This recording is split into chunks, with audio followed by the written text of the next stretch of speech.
Johan Cruyff. Everybody knows what Johan Cruyff did to world football, changed everything. So I tried to import what Johan Cruyff was doing in here, in Uganda. Of course, I found a lot of resistance. You know, there was always people saying, and you answer, Chaffe, what is Chaffe? The other common phrase was, one Mike.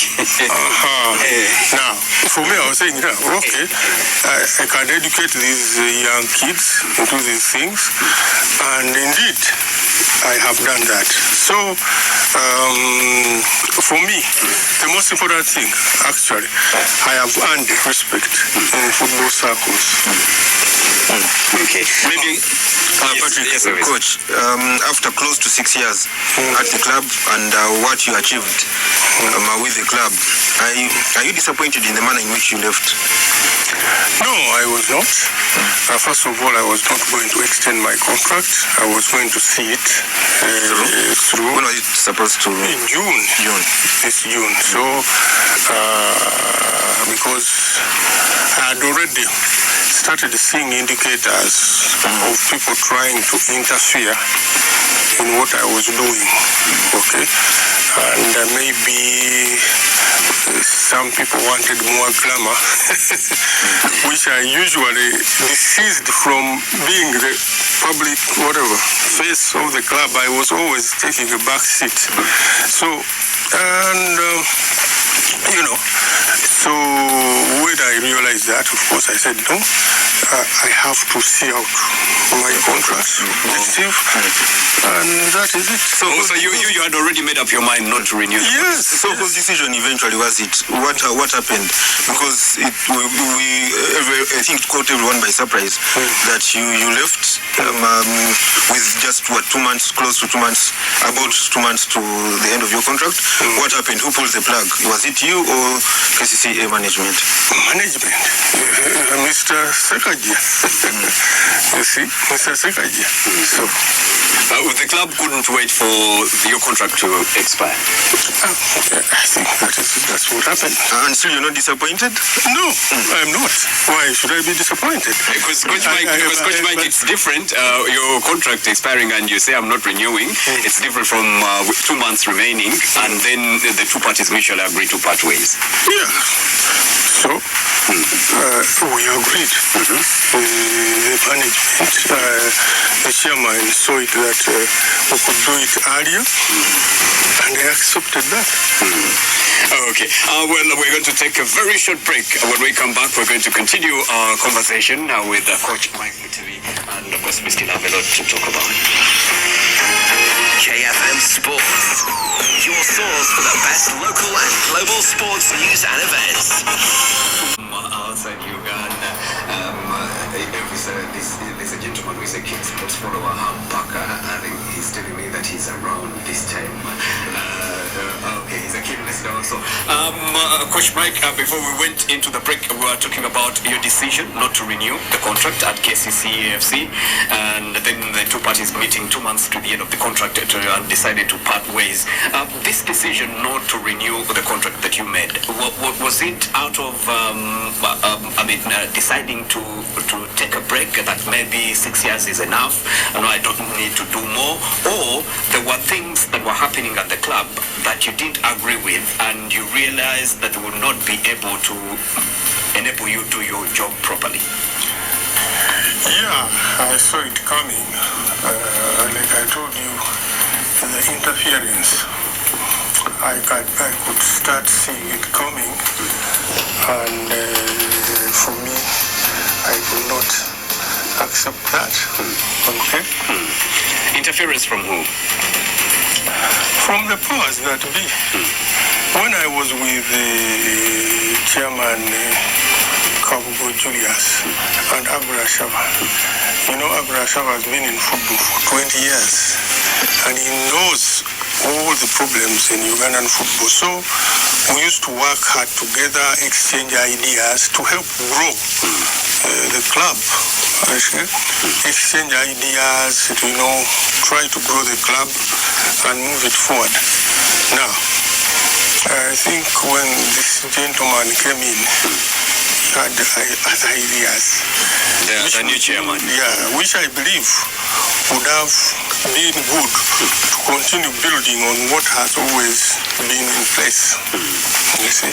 But coach, sorry to cut you short, but Agri is still in management of the club. Yes. So what changed? Why did you stop working closely with him? Because you had worked with him when he was even still a vice chairman, which he is now. Yes. Yeah, I was working with him. There's no doubt about that. But he was the vice chairman. Sekaja was the chairman of the club. So my immediate boss would be Mr. Sekaja. Okay. Of course, even Agri had disagreements with the members of the board in some of the decisions. You see? So. Okay. Maybe I don't know if you're contractually obliged not to say some of these things, but in which areas did the chairman try to interfere? Was it team selection? Was it player recruitment? Which areas basically? Technical issues. Technical issues. Technical issues. Remember, when I was given this job, I had the task of constructing a coaching team, which I did. But that coaching team was supposed to be paid by the club. I also had the idea of nurturing and unearthing young players, which I did. And these players are the ones we thought would take the team forward and also strengthen the development side, the under-17. Okay? Meaning that as we go forward, we are going to recruit players from within and make these players play for the club. Okay? So, but of course, we would have some disagreements. I will not have a problem recruiting players. I could select the people I want, take it to the board, we discuss, and eventually reach what? A compromise and get those players. Now, selecting them was certainly on me who to select to play and who to develop. You see?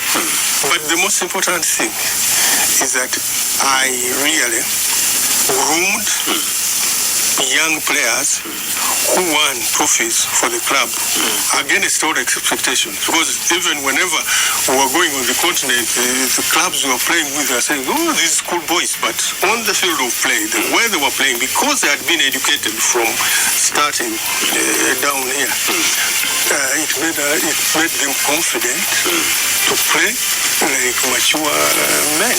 Okay, you groomed players who may help the club win trophies, but also made a lot of money for the club. Probably we'll get there. Elvis, you had something to... Yeah, plenty. I have plenty to say. One of the things that Coach hints on is about the player development and all. But with the current squad, do you think maybe your message wasn't getting through as much as it did, say, 4 or 5 years ago to the current group of players? Because the results, for example, when you look at the first round performance and you look at the table, KCCA had as many as 4 defeats. That is a high number of defeats. So basically, the performance is not one that we came to expect of teams under you from your time at KCCA. No, the players were growing, responding well. You could see by the time we are still the top scorers, still our objective of scoring goals. You kind of scorers still. Yeah, so it was a matter of organic growth, give these players confidence and responsibility. Okay, so you could see the growth of these players. Now, eventually, as they were growing, because we are so good then the club had to sell some of them. Okay. Coach, going back to the interference, it's been reported in different outlets that you were on a kind of a collision course with the board, and some members of the board accuse you of disrespect. I think one of the outlets quoted you saying, I don't know if it's true now that you're here, you can clarify, in Luganda, that abo tebamanyi mupira. Basically, like they don't know much about football, that there's nothing much they can advise me on. Is that a true account? Did you say anything like that? No. Okay. No. Like I told you, every time I was summoned by the board, we could exchange ideas, and we reach a compromise, and of course, I would really take the final decision. Of course, some of the decisions were not liked by some board members, but I was not being disrespectful at all. Because if I was disrespectful, then I would not go I would not be summoned to listen to what they are saying. But I would go there and discuss with them, and then we will reach a compromise. So, how would you describe your relationship with the club board? It was good. It was good. Maybe, Coach, don't you find it odd that you are the man calling the shots at the club? You basically recommended for everyone of that technical department to be employed by the club. Don't you find it odd that eventually, when you had disagreement, it is only you that left and everyone else is still part of the club?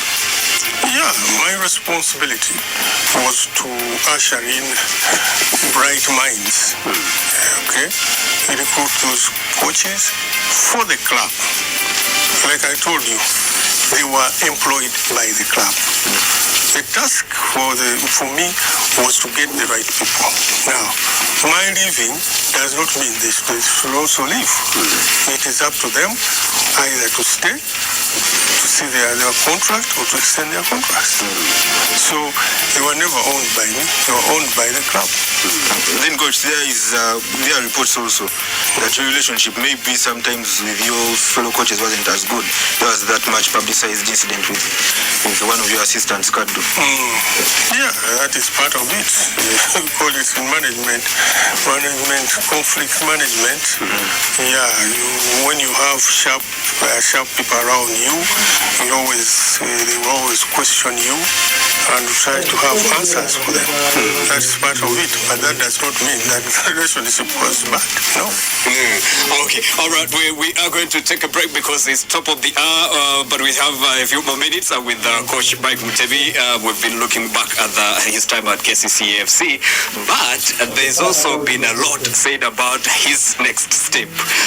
He's been linked to a few jobs, so he will be here to tell us whether he's taking up one of those jobs or whether he's taking a break from coaching and whether he's going to coach in Uganda, in the Uganda Premier League, or abroad, like it's been reported by some media outlets. That and much more when we come back. KFM Sports, your source for the best local and global sports news and events. Local and global sports news and events.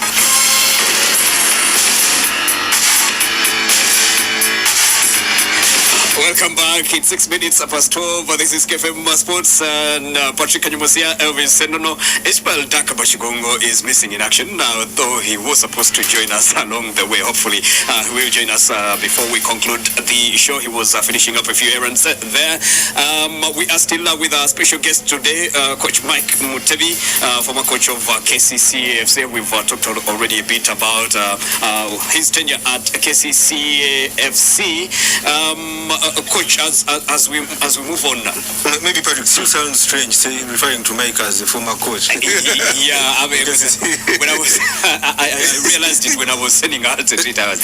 It doesn't sound well that he's already a former KCCA I'm a coach. former coach. I'm not coaching KCCA. At that time you were at the club, and Ugandan football for coach to stay more than 5 years at one club is a very long time. By the way, Coach Mike is wearing an orange cap with the word Holland. That should tell you about his beliefs, his soccer beliefs. But Coach, moving on.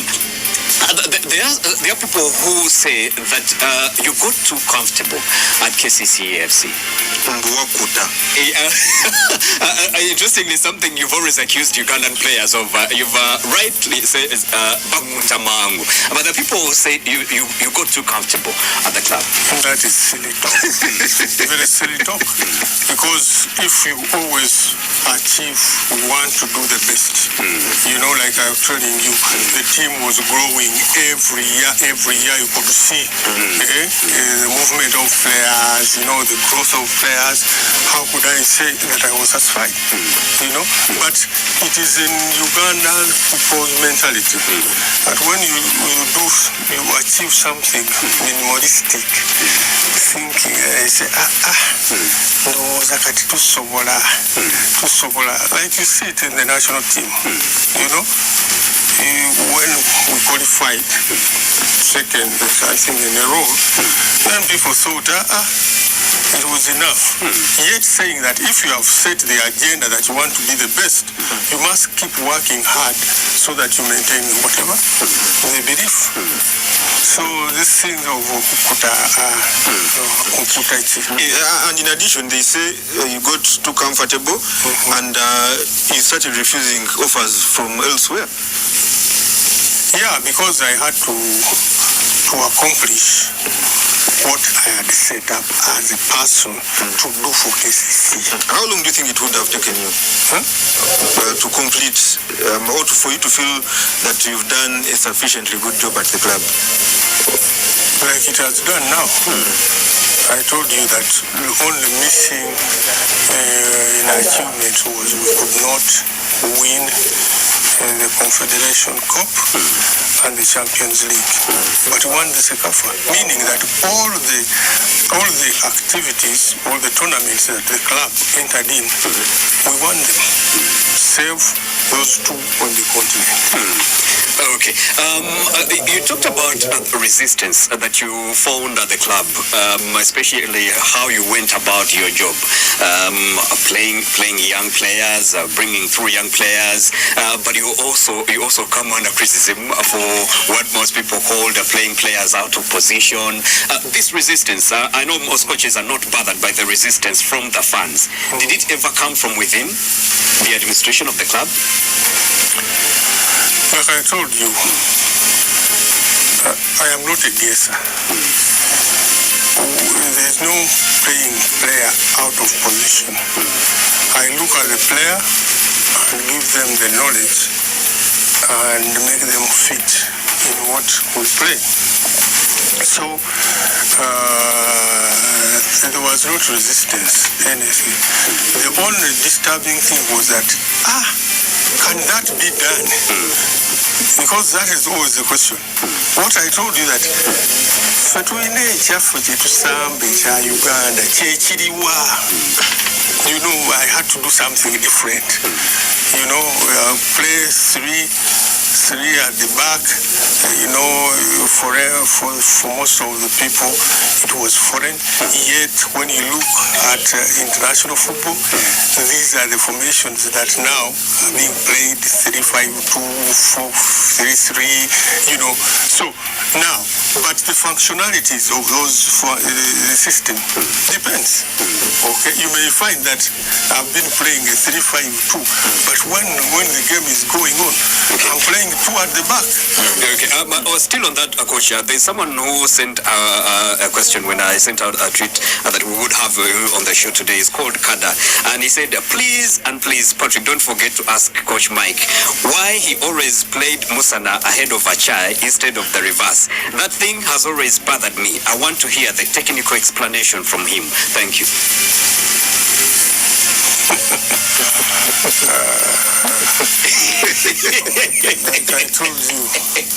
Like I told you, Achai is more comfortable than Musana in defense. when you are using 3 defenders, they must be very comfortable. Remember now the game starts from the back. You must have these comfortable center defenders who can play. Actually, I would rather sometimes move a midfielder into a defensive position because of the comfortability they do have. So Achai was and still is more comfortable on the ball, and I think in that position they must compete for that position. Okay, and then the other thing that also has featured prominently that people wanted me to ask you about, the player turnover at KCCA FC. Well, we all know that in this setting, if you're a club like KCCA FC, sometimes you can't resist selling your best players. Did you have any issues with the player turnover at the club? No, like I said, after nurturing and grooming these players, the club saw it that they are ready, they could make money. The club could not resist the players, the asking fee for the players. Yet these other clubs were offering more, so they had to sell the players. And for me, all I had was to replace, get down deep in our development side. If you have sold Caesar Mustafa, Achai coming through, if you have sold Derek Sibambi, is Anaku coming through, if there was always replacement. That's why I told you it was a development club, but winning at the same time trying to make money. Because I think KCCA made a lot of money in sales. If that money had not been used to service the areas the clubs had, maybe that money would have been used to make the wages fatter for the players so that you could make them stay. But because of the problems that they had, the challenges, all the money they got from sales, they used it to service the challenges they had. So you thought that money should have been cultivated into the club again? Absolutely. Especially in the technical department.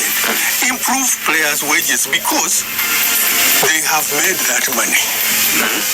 Okay. Now, you as administrators look for funds to build stadium, to raise infrastructure.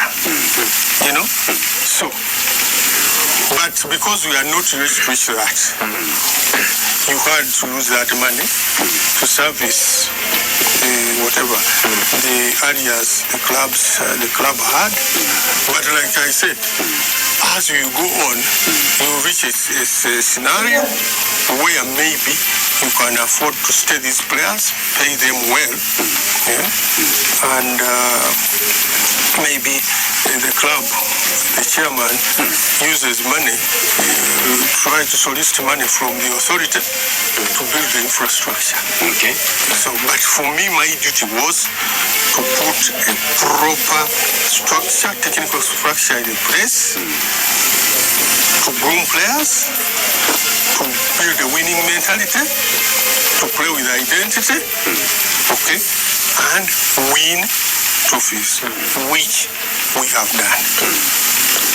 Coach, there is always been a school of thought that in your kind of approach, you're sometimes too tough with your players, and maybe instead of getting a reaction by you being tough, I think you usually expect or want a positive reaction, and instead of getting that kind of reaction, instead the players fold even more, and then the message doesn't seem to get through.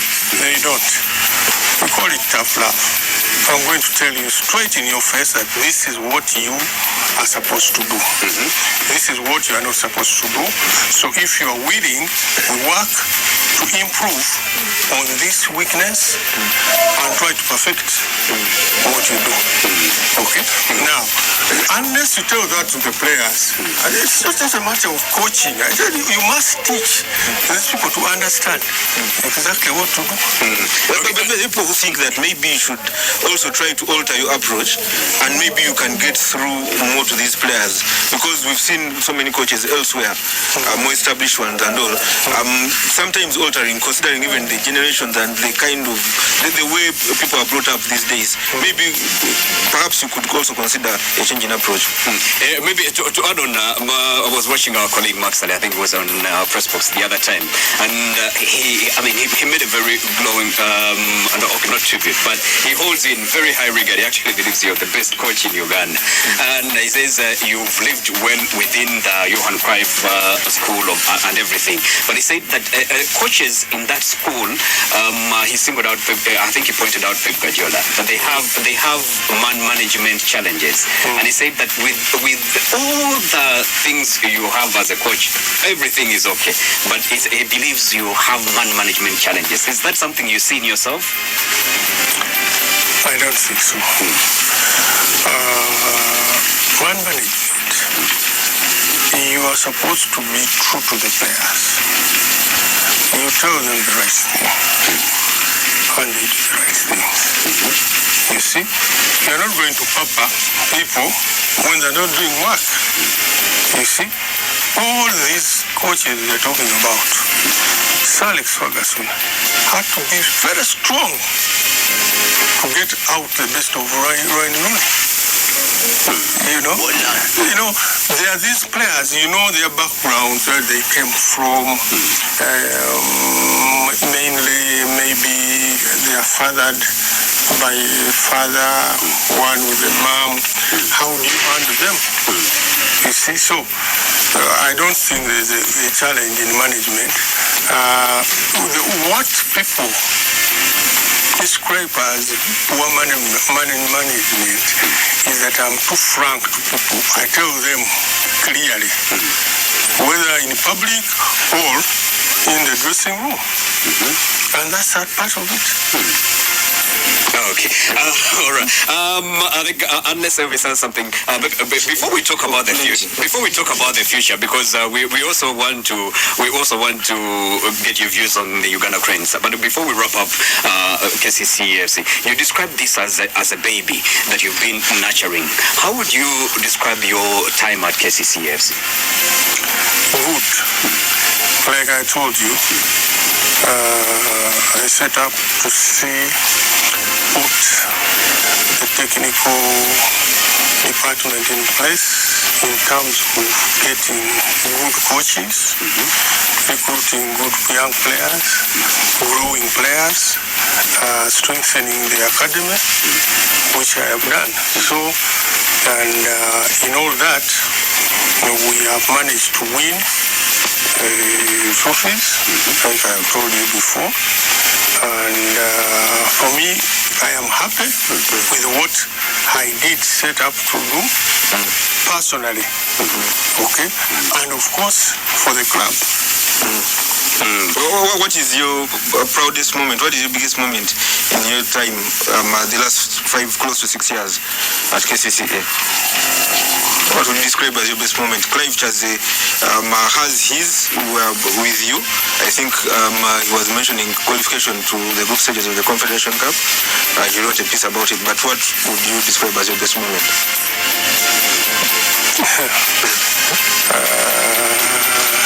On the continent, losing 4-3 against Esperance, and also beating El Ahly 2-0 here, and also losing 4-3 against the biggest clubs on the continent, which went on to win the Champions League. Coach Wood under your wings and is now taking over from you, at least in the interim at KCCA FC. Mutebi also started with a win yesterday. How do you rate him? Highly. Wonderful man. willing to learn, and I think he's going to do a good job. You think he can repeat what you did together? Yeah, he can do it. He has his personal objectives, and I think he will achieve them. Okay, all right. We're going to take that break now. When we come back, Coach Mike is going to tell us about his future. Is he taking the Uganda Cranes job? Is he taking the Vipers job? Is he taking on a club on the continent? Or is he indeed taking a sabbatical from coaching? That's after the break. Yeah, some Simba can do it. Jackson Mayanja also, you see. Basina. All these experienced coaches, I believe, who have been around and have faced a lot of challenges, both local and international. I believe if given opportunity, they can do it. Okay. Now that you've ruled out the two jobs that you've been linked to, at least in the media, what's the next step, Coach? What's your next step? What's your next club or national team? We shall wait and see. Okay. I read somewhere that you're taking a sabbatical. Is it true? You're taking a break from the game like Pep Guardiola did some time back? Took a year off. Are you doing the same? Let's wait and see. It will depend on whether I want to take a sabbatical or not. So let's wait and see. Right now, you've not made a decision on whether you're taking a sabbatical or not. No. Oh, okay. And has there been any approach from clubs outside Uganda? Yes, they have. So chances are you'll be coaching outside the Uganda Premier League. Let's wait and see. Decisions will be made later. Okay, I understand because you're being very guarded there. But okay, let's move on to the other thing that we wanted to pick your mind on. Uganda Cranes. In the aftermath of a failed campaign, Uganda has been to 2 AFCON tournaments successively. First of all, from your view, what went wrong this campaign?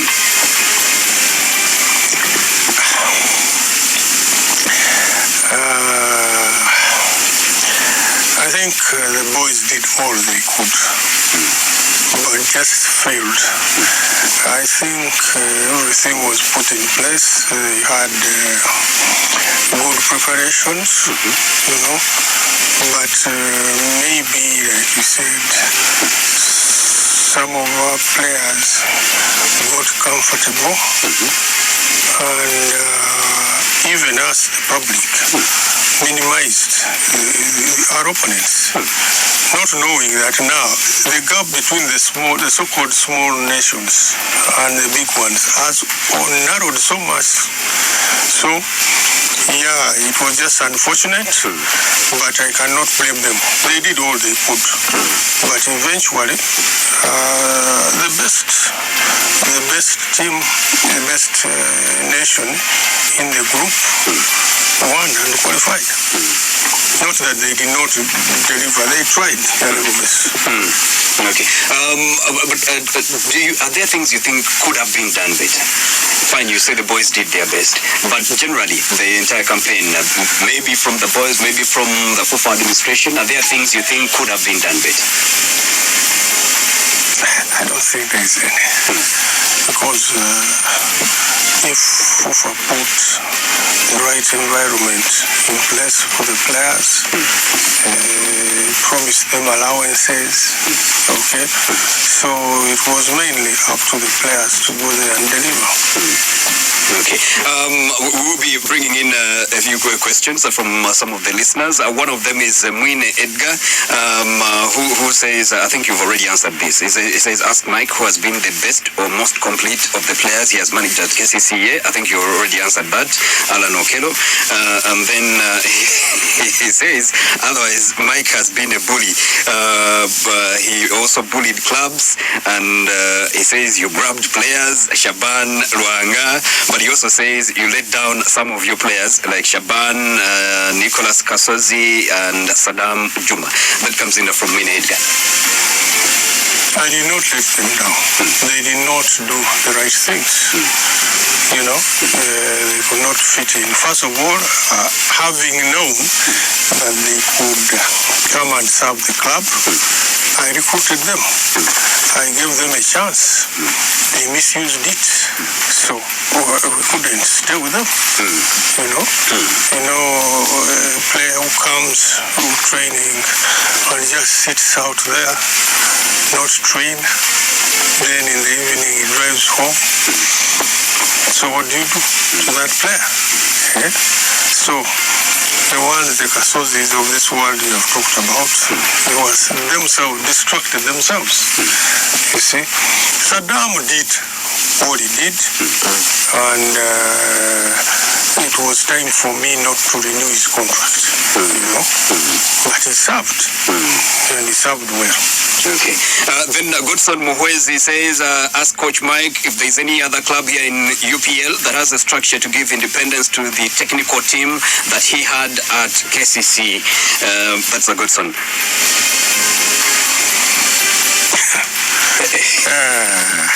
It depends. This thing is not rocket science. It's to put things in place. Clubs like URA, clubs like Maroons, clubs like Vipers, clubs like UPDF, who have some semblance of corporate organization. I believe they can do that. Okay. I think inadvertently Muhwezi was trying to ask if you can work at any other UPL club. Can you? How they are right now, the way you want to operate, can you work at any other UPL club? Let's wait and see. You look at the club which has a structure, and you believe you can be accommodated in that structure. You see? So let's wait and see. Maybe technically, what do you think the league can do, or clubs can do to improve the standard of the game in the country? Where do you see, what level do you see the league, the domestic league is at the moment? Yeah, FUFA has already done some good work by continuous educating of coaches. Now, this continuous education has also elevated the status of our coaches, more knowledgeable about the game. They should also look for sponsors to pump in more money, such that there is a reasonable wage bill for these players. Really, our players earn very little, and yet we demand so much from them. Okay. As someone from the inside, what almost about the same amount, 4 million a month. So here, if you can afford 3 million and the players can plan with that money well, why not develop? So I believe that should be at least the baseline. Okay, all right. Someone was asking about what you think about the future of the Uganda Cranes and the national under-20 team, and how players are incorporated into the senior team from the underage teams. Yeah, it also must be calculated.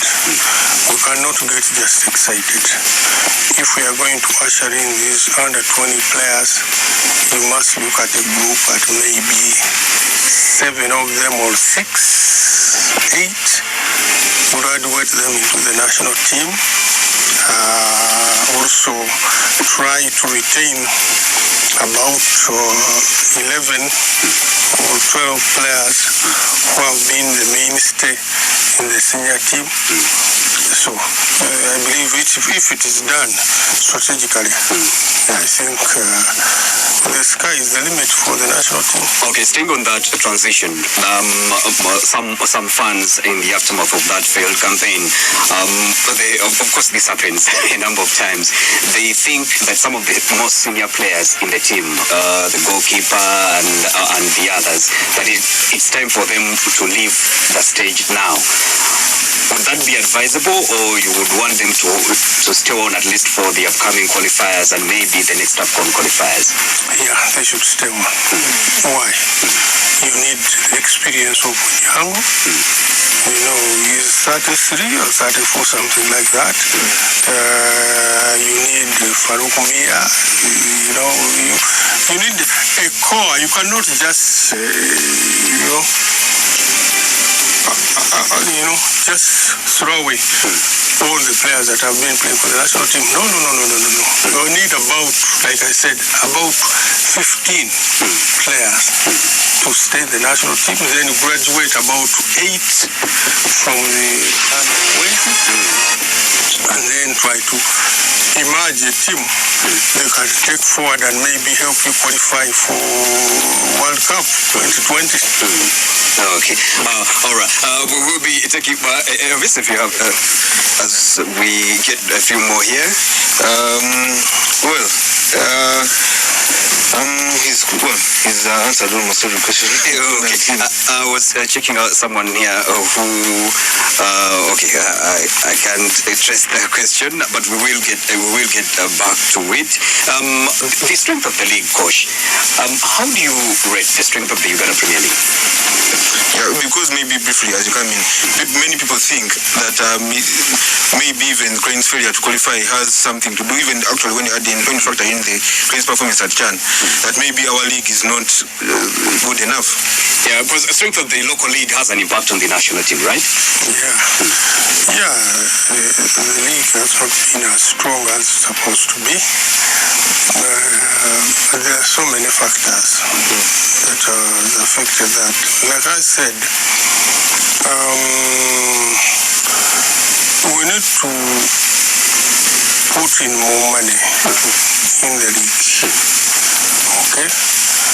We were asking a lot of these players, but sometimes the way they earn is not suffice for them to work very hard.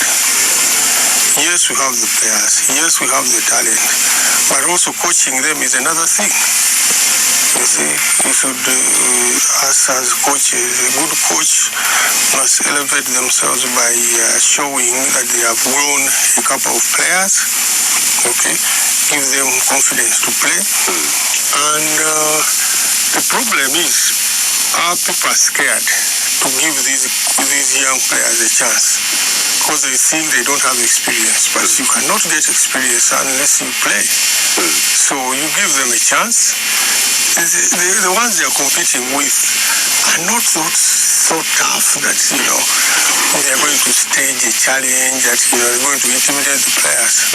So the scare of our people to unleash these young players and give them an opportunity is, I think, what is hurting us. Otherwise, the league is fairly strong. You can see the under 20, those players came from the league and you could see their performance there. So they are playing against players who are in Rio, but marking them toe. So I believe it is just a matter of time that we trust these players attacking football, trying to read from the international best practices. Because unless we do that, I don't think we are going to go forward. We must learn from the best and what the best are doing. Then one personal one, many people are asking, you've been in football for all your life. Best player you've worked with? Alan Okelo and Jackson Mayanja. Alan Okelo and Jackson Mayanja. Okay, coach. Now, your hot cake. Everyone wants you now that you are available. I understand there are many that wanted you when you were not available. So, what's your next step? There's been obviously a lot of speculation. Let's start with the Uganda Cranes. You've been named as a possible Uganda Cranes coach to take over from the current coach, who along the way was asked to step aside. Now, with all due respect, he holds the job. Is there anything like that? Do we see you taking over the national team again? No, the national team has a coach in Kudala Muliro and the Babas, so there's no vacancy there. They are on an interim basis, but would you be open or has there been any approach so far? No approach. But would you be open to it? Because you know they hold you in high regard, the people in charge. Let's wait and see. Okay, that's one job out of the window. Now the other one, I know you would not want to be disrespectful to your colleague Fred Kajoba, but that doesn't take away the speculation. You've also been linked to that job, and this is not the first time. You've been linked to it before, and the war reports, I don't know how true they are. You can clarify that you were approached before.